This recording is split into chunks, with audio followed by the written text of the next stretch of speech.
नमस्कार दोस्तों, स्वागत है आपका द इंडो स्टोरी में। 5 सदियों से चले आ रहे लंबे विवाद के बाद आखिरकार अयोध्या में श्री राम मंदिर का प्राण प्रतिष्ठा हो गया। तो चलिए आपको बताते हैं कि करीब 495 वर्ष पुराने भारत के इतिहास के इस सबसे लंबे विवाद की शुरुआत कैसे हुई और अब तक क्या क्या बड़ी घटनाएं हुई। कहा जाता है कि मुगल वंश के संस्थापक बाबर के आदेश पर बाबरी मस्जिद का निर्माण 1527-28 ईस्वी में बाबर के सेनापति मीर वाक़ी ने किया था। तभी से इस पर विवाद चला आ रहा है। लेकिन आज़ादी के बाद मंदिर मस्जिद का विवाद देश के राजनीति में सबसे अहम मुद्दा रहा। इसकी वजह से सांप्रदायिक दंगे हुए, लोग मारे गए, जांच आयोग बनी, आरोपी तय हुए। फिर देश की सबसे बड़ी अदालत ने इस विवाद को खत्म करते हुए साल 2019 में अपना ऐतिहासिक फैसला सुनाया। तो चलिए समझते हैं इस विवाद की कहानी क्या है। पूरे दुनिया में हिंदू मुस्लिम खाई के बीच बोने वाला बाबरी मस्जिद का इतिहास रहस्य और विवादों से भरा रहा है। बाबरी मस्जिद निर्माण से ही एक विशेष हिंदू पक्ष यहाँ राम मंदिर होने का दावा करता रहा है, जिसका पहला परवान 1853 में अवध के नवाब वाजिद अली शाह के शासनकाल के दौरान निर्मोही नामक एक हिंदू संप्रदाय ने किया। निर्मोही संप्रदाय सशस्त्र साधुओं का ग्रुप है। उन्होंने ढांचे पर दावा करते हुए कहा कि कभी वहां राम मंदिर हुआ करता था, जिसे बाबर के सेनापति मीर वाक़ी ने मंदिर को तोड़कर मस्जिद बना दिया। बाबर को खुश करने के लिए इसका नामकरण बाबर के नाम पर बाबरी मस्जिद कर दिया गया। उस समय भारत में अंग्रेजों का शासन हुआ करता था। अंग्रेजों ने इस विवाद को सुलझाने के लिए हस्तक्षेप किया और विवादित स्थल पर बाड़ लगा दिया, जिसके तहत बाबरी मस्जिद को 2 हिस्सों में बांट दिया गया। बाबरी मस्जिद के भीतरी हिस्से में मुसलमानों को और बाहरी हिस्से में हिंदुओं को प्रार्थना करने की अनुमति मिली। काफी लंबे समय तक हिंदू और मुसलमान इसी तरह से पूजा या इबादत करते रहे।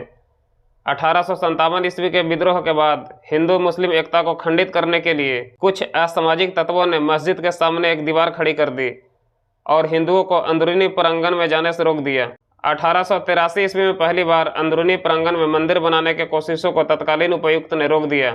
स्थानीय महंत के एक टीम ने पहली बार महंत रघुवर दास के नेतृत्व में फैजाबाद के जिला अदालत में मंदिर बनाने के लिए एक याचिका दायर की, लेकिन सांप्रदायिक तनाव होने का हवाला देते हुए मुकदमा को बर्खास्त कर दिया गया। इसके बाद एक अपील 17 मार्च 1886 ईस्वी को अवध के न्यायिक आयुक्त W. यंग की अदालत में दायर किया गया। स्थल के निरीक्षण करने के बाद उन्होंने इस अपील को खारिज कर दिया और हिंदुओं द्वारा लड़ी गई पहली कानूनी लड़ाई का अंत हो गया। 1930 के दशक में बाबरी मस्जिद को लेकर एक बार फिर से सांप्रदायिक दंगा भड़क गया। इस दौरान मस्जिद के दीवार और एक गुंबद को तोड़ दिया गया, जिसे ब्रिटिश सरकार ने पुनर्निर्माण करवाया। वैसे तो बाबरी मस्जिद के मलिकाना हक की लड़ाई 500 वर्ष पुरानी है, लेकिन आज़ादी के बाद मलिकाना हक का पहला विवाद 23 दिसंबर 1949 से शुरू हुआ, जब किसी ने बाबरी मस्जिद में हिंदुओं का आराध्य देव भगवान राम के बाल रूप की मूर्ति रख दिया। जब सुबह में मस्जिद का दरवाजा खोला गया तो पाया गया कि भगवान राम की मूर्ति रखी है।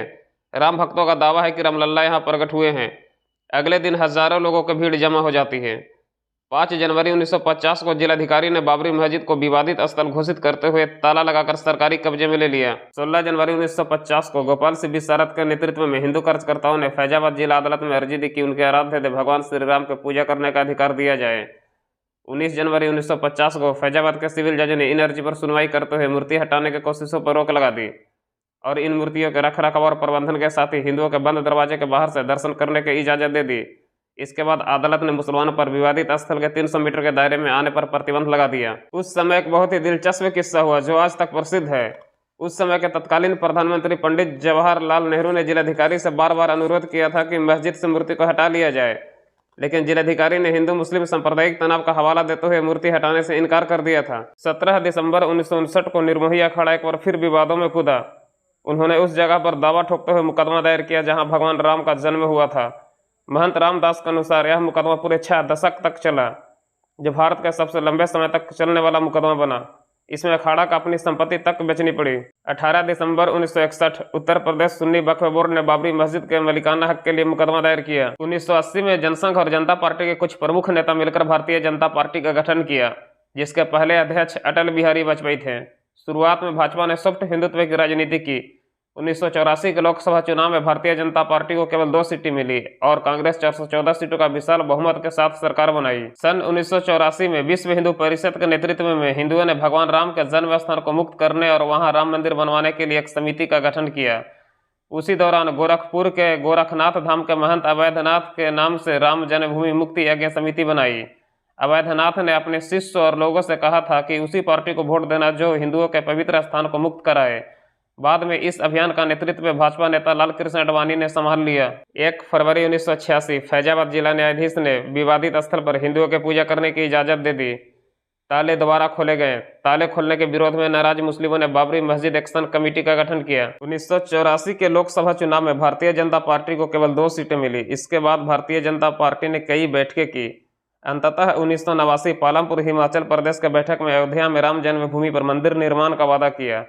उसी साल 1989 में हुए लोकसभा चुनाव में भाजपा ने चुनावी घोषणा पत्र जारी करते हुए विवादित जगह पर राम मंदिर निर्माण की बात कही। इस तरह भाजपा ने हिंदुत्व की राजनीति का धार देना शुरू किया, जिसका जबरदस्त फायदा 1989 के लोकसभा चुनाव में देखने को मिला।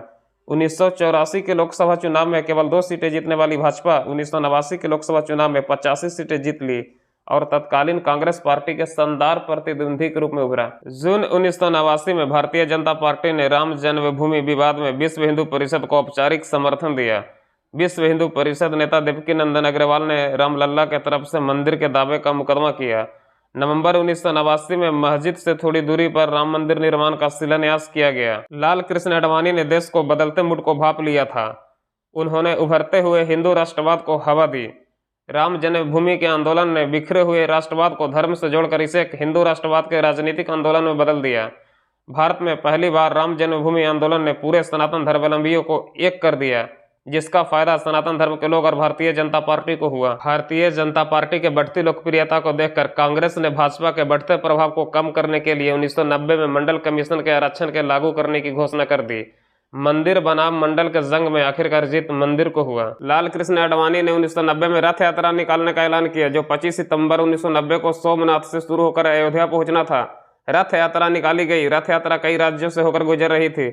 लोगों को भारी भीड़ और जोश देखने को मिल रहा था। धीरे धीरे करके मुस्लिमों की नाराजगी बढ़ती जा रही थी। कई राज्यों में हिंदू मुस्लिम हिंसक झड़पें हुई, जिसके परिणाम स्वरूप सैकड़ों लोग मारे गए। विश्व हिंदू परिषद ने 30 अक्टूबर को अयोध्या में कार सेवा की घोषणा की। कार सेवा में 40,000 से अधिक लोगों को पहुंचने का दावा किया गया। लाल कृष्ण आडवाणी की रथ यात्रा सोमनाथ से शुरू होकर 30 अक्टूबर को अयोध्या पहुंचना था। भारतीय जनता पार्टी की मांग अयोध्या में राम मंदिर निर्माण की शुरुआत करने की थी। विश्व हिंदू परिषद के कार सेवा का उद्देश्य राम मंदिर बनाना ही था। उस समय उत्तर प्रदेश में मुलायम सिंह यादव और बिहार में लालू प्रसाद यादव की सरकार थी। उन्होंने रथ यात्रा का कड़ा विरोध किया। लाल कृष्ण आडवाणी की रथ यात्रा अलग अलग राज्यों से होते हुए बिहार पहुंचा। उस समय बिहार के युवा मुख्यमंत्री लालू प्रसाद यादव थे। उन्होंने रथ यात्रा का विरोध करते हुए रथ के साथ लाल कृष्ण आडवाणी के उस समय के बिहार अब झारखंड के धनबाद में गिरफ्तार करने की योजना बनाई, लेकिन अधिकारियों ने कानून व्यवस्था बिगड़ने का हवाला देते हुए गिरफ्तार करने से इनकार कर दिया। इसके बाद आडवाणी के रथ को सासाराम में रोकने और गिरफ्तार करने की योजना बनाई। यहाँ पर भी अधिकारियों ने गिरफ्तार करने और रथ रोकने से इनकार कर दिया। आडवाणी के रथ को रोकने में लालू प्रसाद यादव 2 बार नाकाम हो गए थे। इसके बाद लालू प्रसाद यादव ने आडवाणी के रथ को रोकने और उन्हें गिरफ्तार करने की फुल प्रूफ प्लानिंग किया। आडवाणी के रथ यात्रा जब समस्तीपुर पहुंचा तो इसका भव्य स्वागत किया गया। रथी आडवाणी से मिलने वाले लोगों का तांता लगा रहा। लोगों का जोश और उत्साह देखते ही बन रहा था। लालू प्रसाद यादव ने आडवाणी की रात में गिरफ्तार करने की योजना बनाई ताकि कानून व्यवस्था प्रभावित नहीं हो।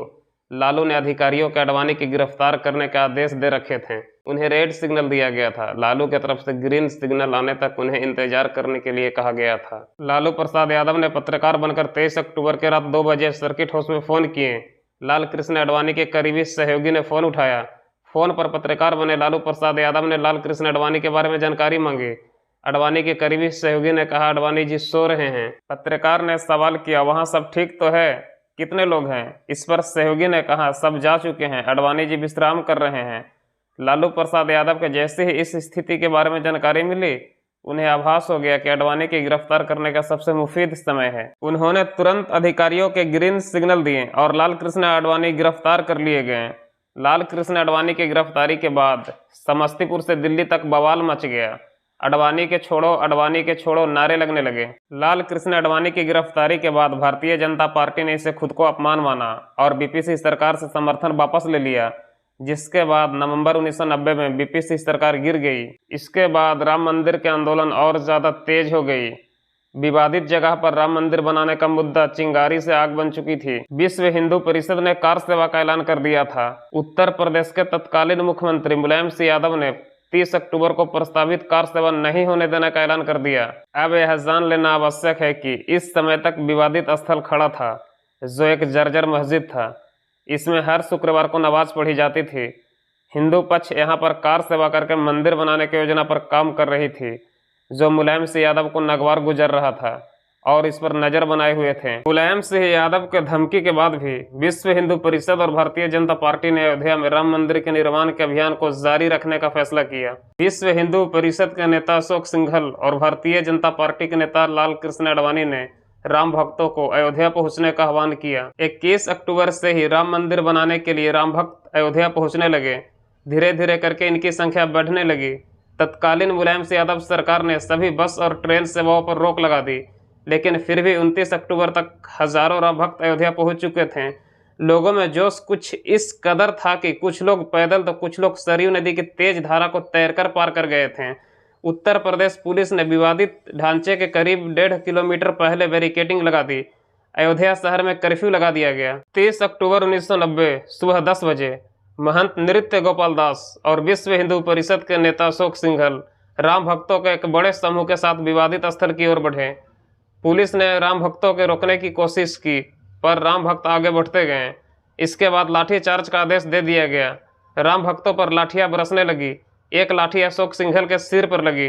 अशोक सिंघल के सिर में चोट लगने की खबर जैसे ही राम भक्तों के लगी, वे उग्र हो गए। इसके बाद पुलिसकर्मियों और राम भक्तों के बीच भिड़ंत हो गई। करीब 1 घंटे तक अयोध्या में युद्ध जैसी स्थिति बनी रही। सुबह करीब 11 बजे एक साधु ने कांस्टेबल के एक बस को अपने नियंत्रण में लेकर पुलिस के बैरिकेडिंग को तोड़ते हुए विवादित स्थल की ओर काफी तेज गति से ले जाने लगा। इसके बाद पुलिस कुछ समझ पाते गाड़ी के पीछे पीछे राम भक्त विवादित स्थल के पास पहुंच गए। अचानक 5000 कर सेवकों की भीड़ विवादित स्थल के पास जमा हो गई। उस समय माहौल बिल्कुल अलग था। पुलिस हवाई फायरिंग कर रही थी। हवाई फायरिंग करते करते कार सेवकों पर फायरिंग होने लगी। दर्जनों कार सेवक गोली के शिकार हुए, लेकिन गोली लगने के परवाह किसी को नहीं थी और विवादित स्थल के काफी करीब से 2 युवा कार सेवक निकले। वे दोनों कोठारी बंधु थे। वे गुंबद तक पहुंच गए। उन्होंने बाबरी मस्जिद के ऊपर भगवा झंडा फहरा दिया। इन दोनों भाइयों ने मुलायम सरकार के उन दावों के हवा निकाल दी जिसमें मुलायम सिंह यादव ने विवादित स्थल के पास किसी कार सेवक के नहीं पहुंचने देने का वादा किया था। विश्व हिंदू परिषद के नेता अशोक सिंघल घायल हो गए थे। महंत नृत्य गोपाल दास हर हाल में कार सेवा जारी रखना चाहते थे। कार सेवकों के भी यही मंशा थी। कई कार सेवक के मौत और कई घायल हो गए थे। इसके बाद अयोध्या में नारा गूंजा, बच्चा बच्चा राम का, जन्मभूमि के काम का, और मंदिर वहीं बनाएंगे। इन नारों से कार सेवकों में राम मंदिर बनाने के लिए जोश सा आ गया। 2 नवंबर को कार सेवक एक बार फिर आगे बढ़े। बाबरी मस्जिद पर भगवा झंडा फहराने से मुलायम सिंह यादव काफी नाराज थे। उन्होंने कार सेवक को गोली मारने का आदेश दे रखे थे। 2 नवंबर 1990 की सुबह कार सेवकों को एक बार फिर भारी भीड़ जमा हो गई। सबसे पहले कार सेवक राम के प्रार्थना की। इसके बाद पूरा अयोध्या जय श्री राम के नाम से गूंजने लगा। जय श्री राम के नारा के साथ कार सेवक आगे बढ़े। हजारों सुरक्षा बल तैनात होने के कारण कार सेवक उनसे आगे नहीं निकल पा रहे थे। इसके बाद कार सेवकों ने एक रणनीति अपनाई और सुरक्षा कर्मियों के पैर छूना शुरू किया। कार सेवकों के पैर में गिरते देख पुलिस कर्मियों को थोड़ा कन्फ्यूजन हुआ। इसके बाद वे थोड़ा पीछे हटे। धीरे धीरे करके कार सेवक आगे बढ़ने लगे। मुलायम सरकार सख्त आदेश दे रखे थे, इसलिए अंततः पुलिस ने एक्शन लेना शुरू किया और आंसू गैस के गोले दागे। कार सेवक जय श्री राम के नारा के साथ प्राण दांव पर लगा रहे थे। इसके बाद पुलिस पदाधिकारियों ने लाठी चार्ज के आदेश दे दिए, लेकिन पुलिस कर्मियों में भी लाठी चार्ज को लेकर मतभेद था। वे दिल से लाठी चार्ज नहीं करना चाहते थे। कार सेवक पुलिस के बदलते मूड को भाप गए और वे विवादित ढांचे की ओर दौड़े। उनके पास जो भी था उससे विवादित ढांचा पर हमला बोल दिया। विवादित ढांचे को कुछ नुकसान भी हुआ। इस घटना की जानकारी पदाधिकारियों ने लखनऊ तक पहुंचाई। इसके बाद मुलायम सरकार ने गोली चलाकर कार सेवकों को नियंत्रित करने का आदेश दिया। राम भक्तों पर पहली बार गोली 30 अक्टूबर को चली। इसके एक दिन बाद ही दूसरी बार गोली राम भक्तों पर चलाने का आदेश मुलायम सरकार ने दे दिया। राम भक्तों पर दनादन फायरिंग शुरू हो गई। उस समय के प्रत्यक्षदर्शी के अनुसार हनुमानगढ़ी की आसपास की गलियां खून से लाल हो गई। सैकड़ों कार सेवक मारे गए और सैकड़ों कार सेवक घायल हो गए। इसी बीच पुलिस कर्मियों की एक टीम 30 अक्टूबर को बाबरी मस्जिद पर भगवा झंडा फहराने वाले कोठारी बंधु को ढूंढ रही थी। इसी बीच एक सुरक्षा कर्मी ने कोठारी बंधु को एक घर में छिपते देख लिया। वे उनको घर से बाहर निकाले और बीच सड़क पर गोली मार दी। अपने भाई को गोली लगता देख दूसरे भाई उन्हें बचाने के लिए आगे बढ़े। पुलिसकर्मी ने उनको भी गोली मार दिया। इस तरह से कोठारी बंधु शहीद हो गए। जोगी सरकार ने कोठारी बंधु और अन्य शहीद कारसेवकों को स्मारक बनाने का ऐलान किया है। हिंदू संगठनों का दावा है कि पुलिस ने उस दिन सैकड़ों कारसेवकों की हत्या की। कई शवों को अज्ञात स्थान पर दाह संस्कार करवाया गया। बड़ी संख्या में लाशों को बोरे में भरकर सरयू नदी में प्रवाहित करने का आरोप भी लगा। इस घटना के बाद हिंदू संगठनों ने भारत के केंद्र और राज्य में सरकार बनाने के लिए हिंदुत्व और राम मंदिर का सहारा लिया। भारत के सभी हिंदू संगठनों ने प्रत्यक्ष तौर पर भारतीय जनता पार्टी के समर्थन देने का ऐलान कर दिया। इसके बाद हुए लोकसभा और विधानसभा चुनाव में भाजपा को काफी फायदा हुआ। उत्तर प्रदेश समेत कई राज्यों में भाजपा की सरकार बनी। 1991 में कल्याण सिंह उत्तर प्रदेश के मुख्यमंत्री बने। इसके बाद राम मंदिर का आंदोलन और ज्यादा तेज हो गया। उत्तर प्रदेश में बीजेपी की सरकार बन चुकी थी। अब चुनावी घोषणा पत्र में किए गए मंदिर निर्माण के वादे को पूरा करना था। जैसे जैसे समय बीतता गया, मंदिर निर्माण के लिए बीजेपी पर दबाव बढ़ता गया। अंततः बाबरी मस्जिद के ढांचे गिराने की तैयारी कर ली गई।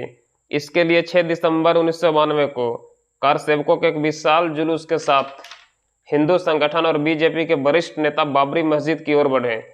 जुलूस में शामिल लाखों कारसेवक नारा लगा रहे थे, जय श्री राम, राम लल्ला हम आएंगे, मंदिर वहीं बनाएंगे, एक धक्का और दो जैसे नारों से पूरा अयोध्या गूंज रहा था। बाबरी मस्जिद से लगभग 200 मीटर पूर्व राम कथा कुंज में एक बड़ा स्टेज लगाया गया था।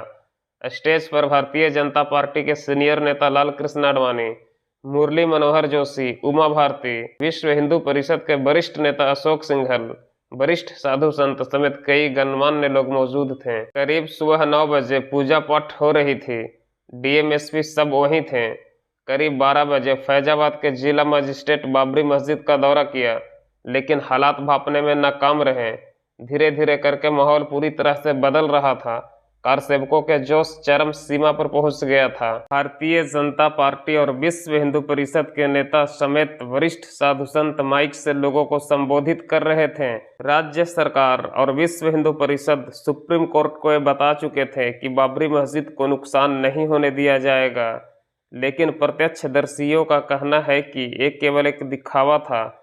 विश्व हिंदू परिषद और राज्य सरकार के मंशा कुछ और थी। दोपहर करीब 1 बजे हजारों लोगों की भीड़ बल्लम कुदाल फावड़ा हथौड़ी लिए बाबरी मस्जिद के पास पहुंच गई। अचानक जय श्री राम के नारों के साथ कारसेवक विवादित स्थल में घुसे। कुछ विवादित ढांचे के ऊपर चढ़ गए। जिसके पास जो था उससे बाबरी मस्जिद पर हमला बोल दिया। करीब 2 बजे मस्जिद का पहला गुंबद गिरा। इसके बाद 5 बजे तक सभी गुंबद गिरा लिए गए। गुंबद के नीचे कुछ लोगों के दबकर मौत हो गई। दरअसल सुप्रीम कोर्ट ने आदेश जारी किया था कि विवादित स्थल पर कोई निर्माण कार्य नहीं होगा। सूबे के मुखिया कल्याण सिंह भी इस बात का भरोसा दिया था, लेकिन भीड़ के आगे वहां पर तैनात पुलिसकर्मी, राज्य सरकार, केंद्र सरकार और सुप्रीम कोर्ट देखते रह गए। इसके बाद वहां एक अस्थायी मंदिर बना दिया गया। बाबरी मस्जिद गिराए जाने की जिम्मेदारी उत्तर प्रदेश के तत्कालीन मुख्यमंत्री कल्याण सिंह ने ली। उन्होंने कहा था, उत्तर प्रदेश के मुख्यमंत्री होने के नाते राम मंदिर आंदोलन को लेकर अयोध्या में जमा हुए कारसेवकों पर गोली नहीं चलाने का आदेश मैंने ही दिया था। इसी कारण से बाबरी मस्जिद गिराई गई। मैं इसकी पूरी जिम्मेदारी लेता हूं। इसके कुछ घंटे बाद ही उन्होंने मुख्यमंत्री पद से इस्तीफा दे दिया। बाबरी मस्जिद तोड़ने की घटना पूरे हिंदुस्तान में आग की तरह फैली, जिसके परिणाम स्वरूप उत्तर प्रदेश, बिहार, मध्य प्रदेश, महाराष्ट्र समेत कई राज्यों में हिंसक सांप्रदायिक दंगा शुरू हो गया, जिससे पूरा देश में बवाल मच गया। हालात हाथ से निकलते देख केंद्र के पीवी नरसिम्हा राव सरकार ने बीजेपी शासित 4 राज्य सरकारों को कानून व्यवस्था बिगड़ने और उसे न संभाल पाने का हवाला देते हुए बर्खास्त कर दिया। 16 दिसंबर 1992 बाबरी मस्जिद विध्वंस के जांच के लिए एस लिब्राहन आयोग का गठन हुआ। 2002 में तत्कालीन पीएम अटल बिहारी वाजपेयी ने विवाद सुलझाने के लिए अयोध्या विभाग शुरू किया। पहले देश में चल रहे मामलों को एक जगह लाया गया। इसके बाद अप्रैल 2002 में विवादित स्थल पर मलिकाना हक के लिए हाई कोर्ट में सुनवाई शुरू हुई। हाई कोर्ट के आदेश पर मार्च से अगस्त 2003 के बीच आर्कियोलॉजिकल सर्वे ऑफ इंडिया को विवादित स्थल पर खुदाई करने के लिए कहा गया।